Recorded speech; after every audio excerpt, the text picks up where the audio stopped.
Chapter 1. A fateful detour thunder rolled across the Northumberland countryside as Duke Edward Blackwood, the 8th Duke of Westmoreland, urged his stallion faster along the narrow path. The storm had caught him by surprise during his afternoon ride, and now the skies opened with unforgiving fury, turning the dirt track into treacherous mud. Thornridge Manor, his ancestral home, was still a good 4 miles away, too far to reach before he was soaked to the bone. "Easy, Aries," he murmured as the black stallion snorted nervously at a flash of lightning. "We need to find shelter." At age 32, Edward was an exceptional horseman who had grown up exploring every inch of his vast estate. Yet this particular stretch of woodland at the estate's far northern boundary was unfamiliar even to him. He had been inspecting the tenant farms when the sky darkened with alarming speed, forcing him to seek a shortcut through the ancient forest that marked the edge of his lands. As another lightning bolt split the sky, Aries suddenly reared, nearly unseating his rider. Before Edward could regain control, the powerful horse bolted from the path, plunging deeper into the woods. Edward fought to rein him in, but the stallion seemed possessed, charging through the underbrush with single-minded determination. "Damn it, Aries! Whoa!" Edward pulled hard on the reins, but the horse only snorted and continued his headlong rush through the forest. Just as Edward prepared to execute a dangerous maneuver to force the stallion to stop, the trees suddenly gave way to a small clearing. Aries immediately slowed, then stopped, his sides heaving from exertion.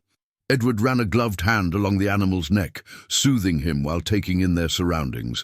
The clearing was dominated by a small stone structure nearly hidden beneath them. A tangle of ivy and wild roses, a chapel long abandoned by the looks of it. "Where have you brought us, boy?" Edward murmured, dismounting carefully on the slick ground. The chapel was clearly ancient, predating even Thornridge itself. Its weathered stone walls and arched doorway spoke of construction from at least the early medieval period. Edward vaguely recalled his father mentioning an old sanctuary somewhere in these woods, a relic from the days when the first Blackwood had been granted these lands. A sanctuary. That was exactly what they needed at the moment. Leading Aries by the reins, Edward approached the chapel. The heavy wooden door was partially ajar, groaning on rusted hinges as he pushed it open wide enough for both him and his mount to enter. The interior was dim but dry, smelling of damp stone and old wood. Small stained glass windows high in the walls cast colourful patterns across the dusty floor, despite the gloomy day. "Hello?" Edward called out, not truly expecting an answer. "Anyone here?" Only the echo of his own voice responded as he led Aries inside. The space was modest, a single chamber, perhaps 30 feet long, with several rows of broken pews facing a simple altar. At the far end, a stone staircase descended into darkness. Edward tethered Aries to a sturdy wooden post near the entrance, then removed his wet riding coat. As he did so, something caught his eye. A flicker of movement near the altar. "I know. Someone's there," he called, his voice firm but not threatening. "Show yourself. I mean no harm. I'm merely seeking shelter from the storm." Silence followed his words, but Edward's keen eyes had not deceived him. There behind the altar he could make out the shadow of a small figure. "Please," he said more gently, "you have nothing to fear from me. I am Edward Blackwood, Duke of Westmoreland. These lands are part of my estate." A soft gasp echoed through the chapel, followed by hurried whispers too faint to distinguish. Then slowly, a young girl emerged from behind the altar. She couldn't have been more than 12, dressed in a faded dress that had clearly been mended multiple times. Her golden hair was tied back with a frayed ribbon, and her startlingly green eyes regarded him with a mixture of fear and defiance. "Your Grace," she said, dropping into a surprisingly proper curtsy despite her shabby appearance. "I apologize for hiding. We didn't expect anyone to find this place, especially not in such weather." "We?" Edward asked, noting her choice of words. Girl hesitated, then turned toward the altar. "It's all right, Charlotte. You can come out. He says he's the Duke." A second figure emerged, smaller than the first. A child of perhaps 7 or 8 years, with the same golden hair but eyes of deep brown. Unlike her sister, this child made no pretense of courtesy. She stared at Edward with undisguised suspicion, clutching a ragged doll to her chest. "This is my sister Charlotte," the older girl explained, "and I'm Eleanor Hastings." The names struck Edward with immediate recognition. Hastings? Not the daughters of Reverend Thomas Hastings? Eleanor's eyes widened. "You knew our father?" "Not personally," Edward admitted, "but I certainly knew of him. He was the vicar at St. Mary's in Westbrook, was he not? I remember when he passed. It was just before my own father died. That would have been 3 years ago," Eleanor finished quietly. 3 years, 2 months, and 14 days. A heavy silence fell between them, broken only by the rain pounding against the chapel roof and the occasional snort from Aries. "What are you doing here?" Edward finally asked, the question emerging more bluntly than he'd intended. "After your father's death, weren't you sent to live with relatives in London?" Eleanor's face hardened slightly. "We were sent to our mother's cousin, Lady Patricia Wilton. She found us inconvenient after a time." Something in her tone told Edward there was much more to that story, none of it pleasant. "And you've been living here, in this chapel?" Charlotte, who had remained silent, suddenly spoke up. "Ellie made it nice. We have beds downstairs and books and everything. No one ever comes here." "Until today," Eleanor added with a pointed glance. Toward the storm outside, as if blaming the weather for their discovery, Edward struggled to comprehend what he was hearing. 2 gently born young ladies, daughters of a respected clergyman, living like wild creatures in an abandoned chapel on the edge of his estate. It was unthinkable. They should have been under proper care, receiving education, preparing for their eventual entry into society. "How long?" he asked, his voice tight with suppressed outrage, not at them, but at whoever had allowed this situation to develop. Eleanor lifted her chin slightly. "We've been here since early spring. Before that, we were in service at the Miller's farm for a few months, but Mr. Miller—" She trailed off, glancing at her younger sister. "It wasn't suitable, so we found this place." "You've been living in these woods, alone, for nearly a year." Edward could scarcely believe it. "How have you survived?" "I can hunt," Eleanor said, with unmistakable pride. "Father taught me, small game mostly, and we grow vegetables in a patch behind the chapel. The village isn't so far. I can walk there and back in a day to trade herbs and berries for things we need." As Edward listened, his respect for this resourceful child grew, even as his horror at their circumstances deepened. They were clearly intelligent and well-spoken, despite their current state. Eleanor, in particular, displayed a maturity far beyond her years, a girl forced too early into the role of provider and protector. "This cannot continue," he said finally. "You cannot stay here." Fear flashed across Eleanor's face. "Please, Your Grace, we're causing no harm. We keep to ourselves and—" "You misunderstand me," Edward interrupted gently. "I'm not evicting you, but winter is coming, and this place—" He glanced around at the draughty chapel with its crumbling walls. "This is no place for children, especially not as the weather worsens." Charlotte moved closer to her sister, gripping her hand tightly. "We're not going back to Lady Patricia," she said firmly. "She was cruel, and she wanted to separate us. Ellie promised we'd never be separated." Edward knelt down to be at eye level with the children, ignoring the mud that soaked into his expensive riding breeches. "I would never suggest returning you to someone who was cruel, but you cannot remain here either. I have a proposition." Eleanor regarded him warily. "What sort of proposition?" "Come to Thornridge. Tonight, at least. You'll have warm beds, proper meals, and safety from the storm.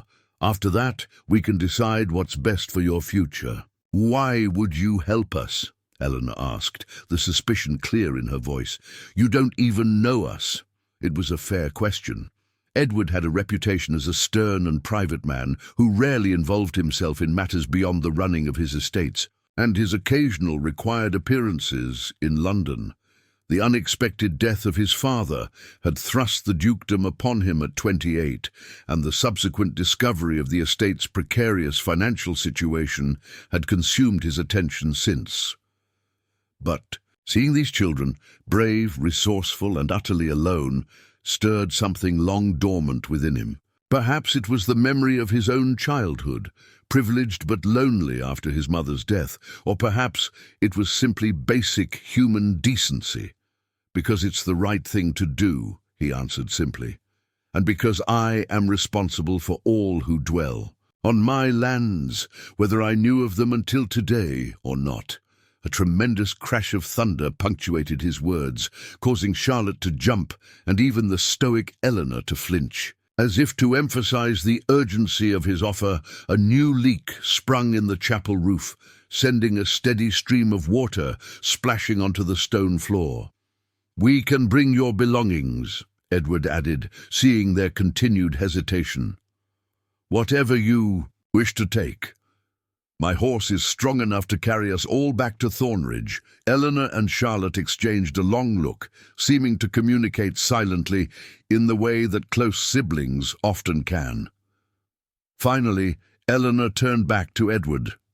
"We accept your offer of shelter for tonight, Your Grace, but I make no promises beyond that." Edward nodded, respecting her caution. "That's fair.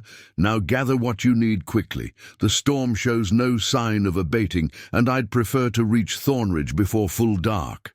As the girls disappeared down the stone staircase to collect their few precious possessions, Edward found himself staring at the simple altar, wondering at the strange turn his day had taken. He had set out for a routine inspection of his tenants' farms and would return with 2 unexpected wards. What Mrs. Winters, his housekeeper, would say about him bringing home 2 bedraggled children, he could only imagine. But something told him that fate had guided Aris's panicked flight through the woods today. These girls needed help, and by chance or providence, he had been the one to find them. He only hoped he was equal to the responsibility that now fell upon his shoulders. The ride back to Thornridge Manor was uncomfortable, but mercifully brief. The rain had eased to a steady drizzle, and Ares seemed content with his expanded burden. Eleanor sat behind Edward, her arms wrapped tightly around his waist, while Charlotte was positioned in front of him, securely held within the circle of his arms as he managed the reins. A small bundle of their possessions, clothes, books, and Charlotte's precious doll, was tied to the saddle. As they emerged from the woods onto the manicured grounds of the estate, Edward felt Eleanor stiffen behind him. "Is something wrong?" he asked over his shoulder.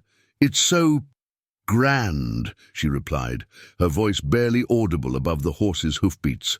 "I didn't realize we were so close to the great house all this time." Indeed, Thornridge Manor was an impressive sight, especially to young eyes that had grown accustomed to the humble confines of an abandoned chapel. The ancestral seat of the Dukes of Westmoreland stood proudly atop a gentle rise, its pale stone walls and Gothic towers gleaming silver in the fading light.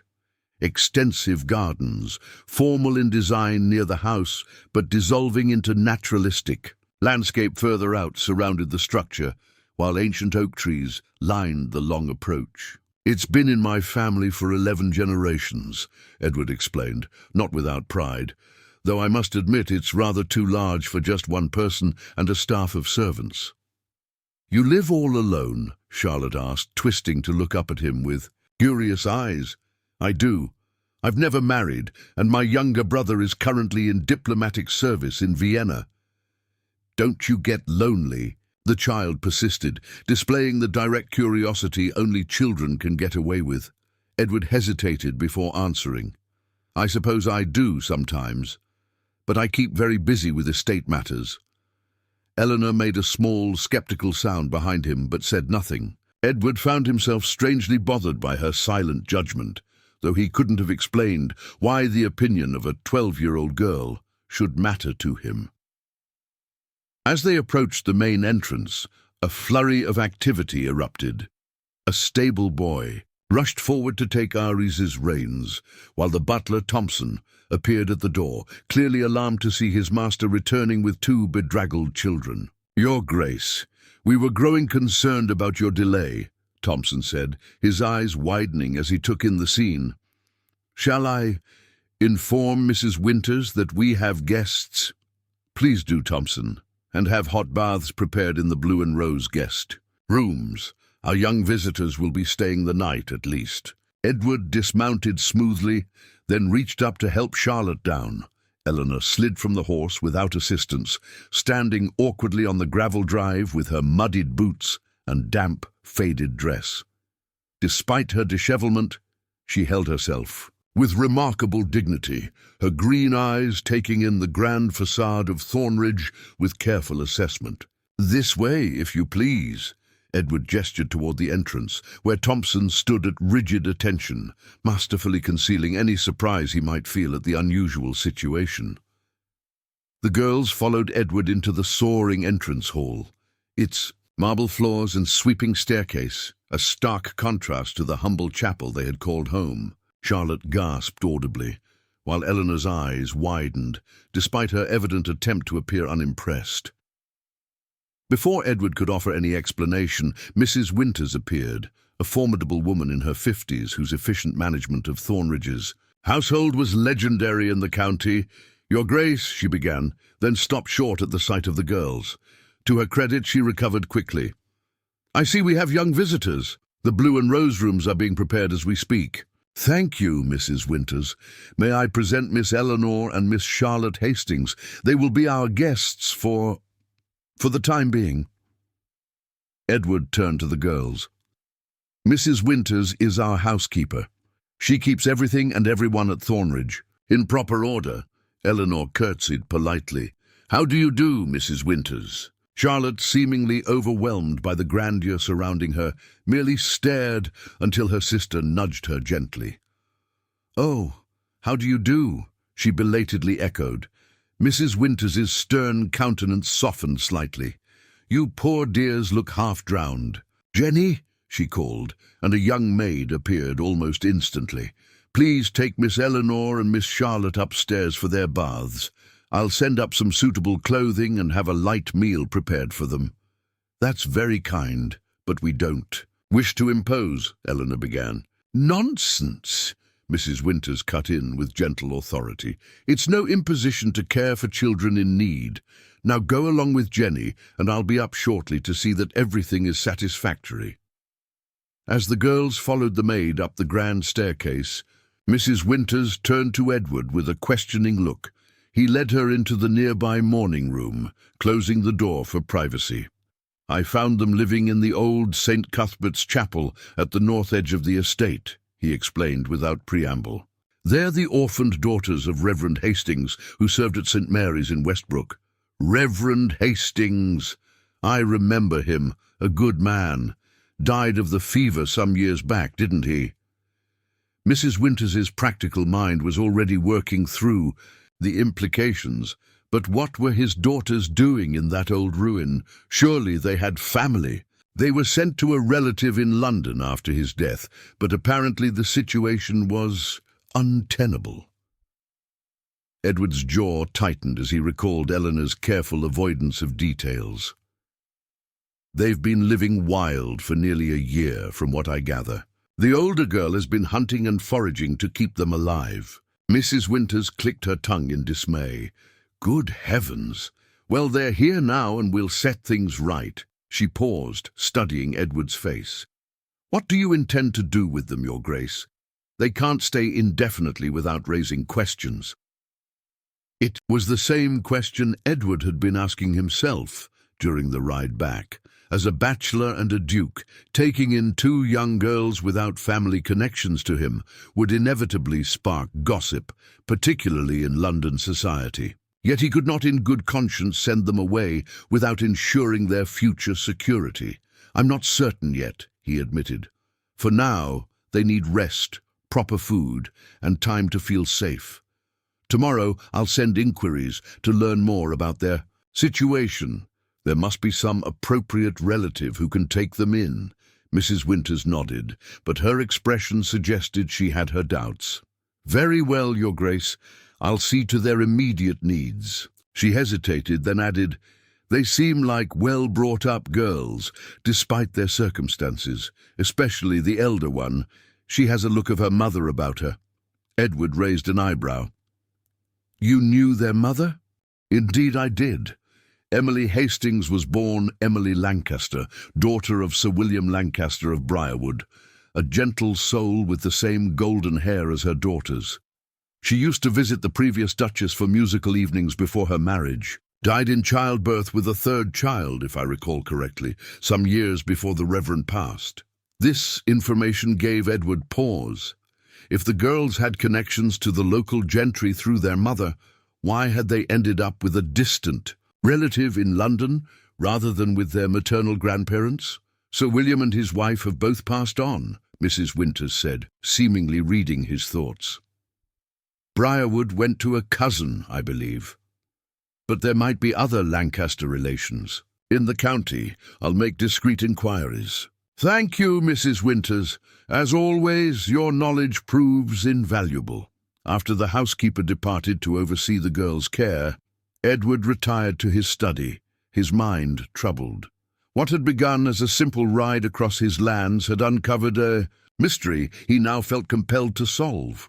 How had two girls of gentle birth ended up abandoned and forgotten in a ruined chapel on his estate? What had happened in London to drive them to such desperate measures? And most importantly, what was his responsibility to them now? He was still pondering these questions an hour later when a soft knock at his study door roused him from his thoughts. "Enter," he called, expecting Thompson or Mrs. Winters. Instead, Eleanor Hastings stood in the doorway, transformed by her bath and change of clothes.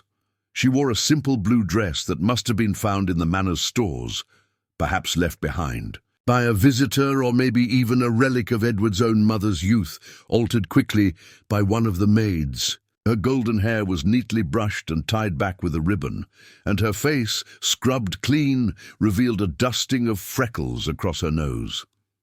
The overall effect was startling, the wild creature from the chapel replaced by a composed young lady who might have belonged in any respectable drawing-room in England. "Miss Hastings," Edward said, rising from his desk, "you look much refreshed.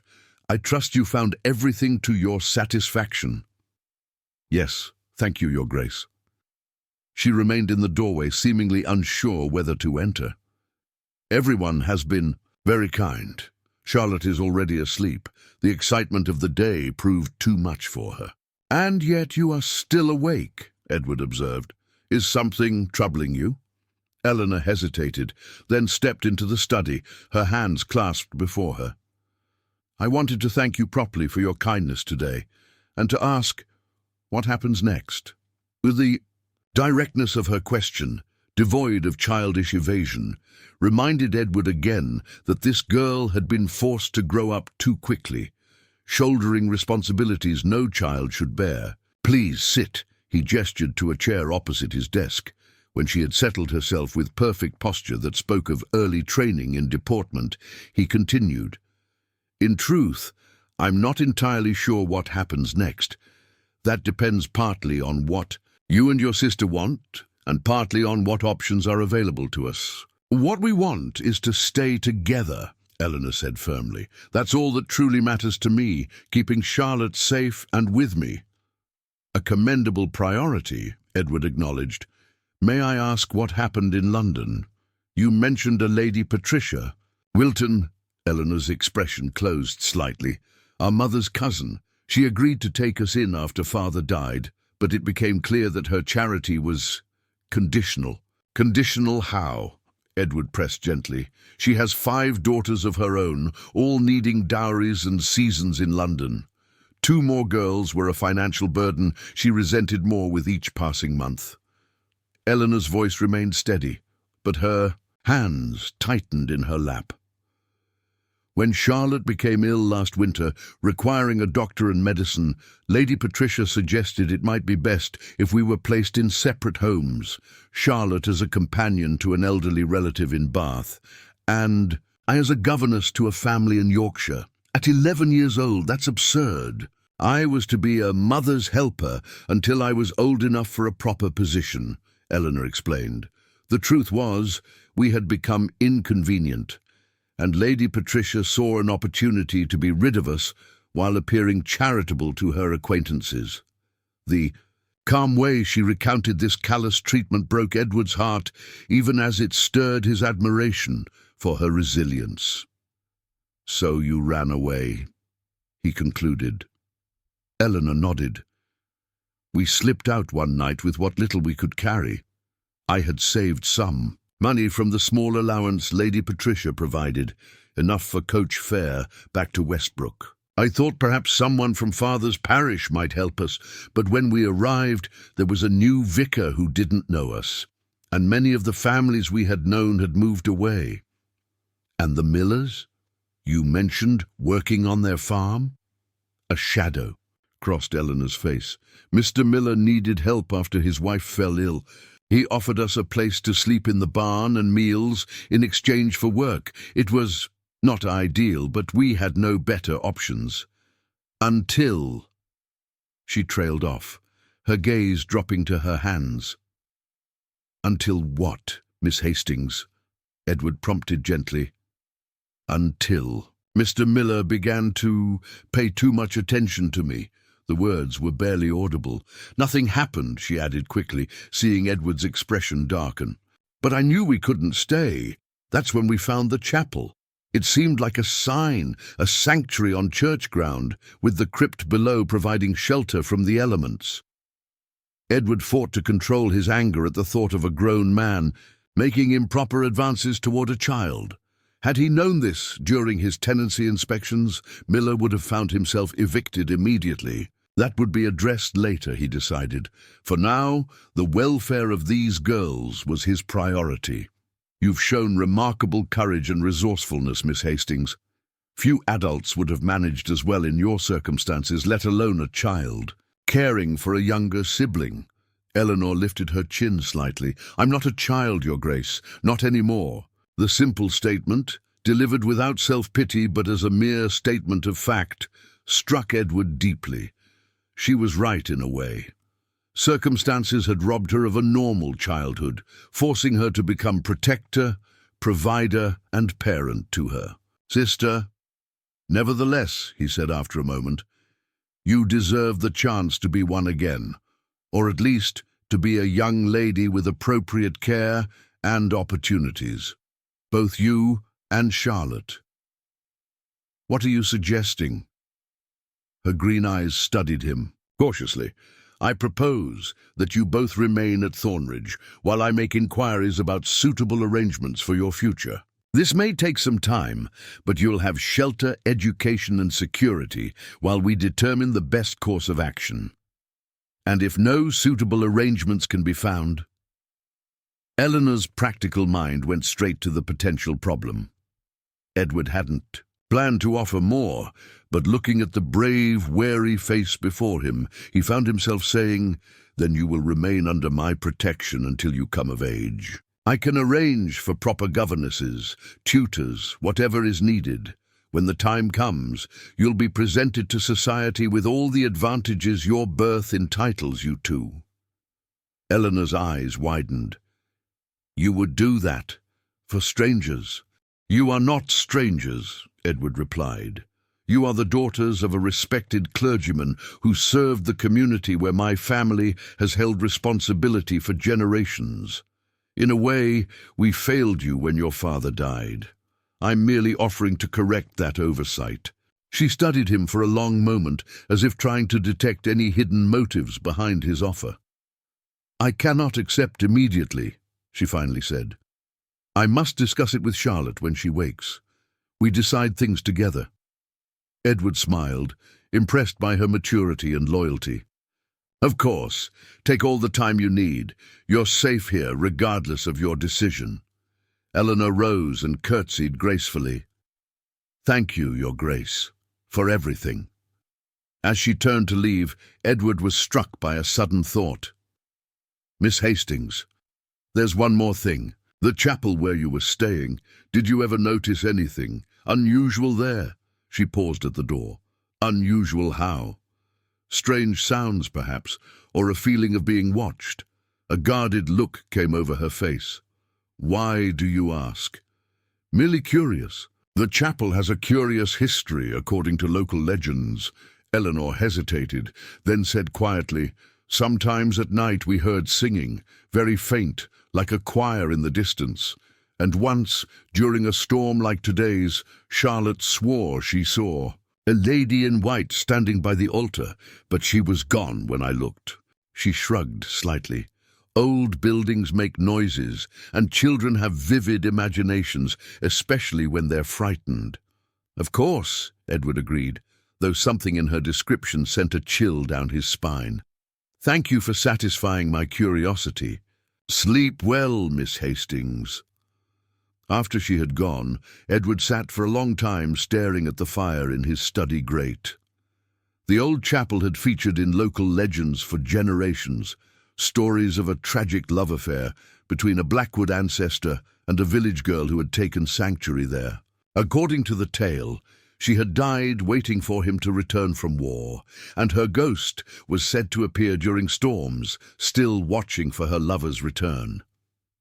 Edward had never put stock in such stories, but the image of two orphaned sisters taking shelter in that same chapel only to be discovered during a storm struck him as an uncanny echo of the ancient legend. Perhaps some places retained memories of the past, he mused, or perhaps it was merely coincidence that Ares had led him to that particular spot on this particular day. Either way, the Hastings sisters were now under his roof and consequently his protection. Whatever mysteries surrounded their past or his family's connection to the chapel, he was determined to ensure that their future would be secure. As he finally retired for the night, the rain still pattered against the window panes, and somewhere in the vast house, two orphan sisters slept in proper beds for the first time in nearly a year. Tomorrow would bring new challenges and hopefully answers to the questions that still troubled him. But for tonight at least, all was well at Thornridge Manor.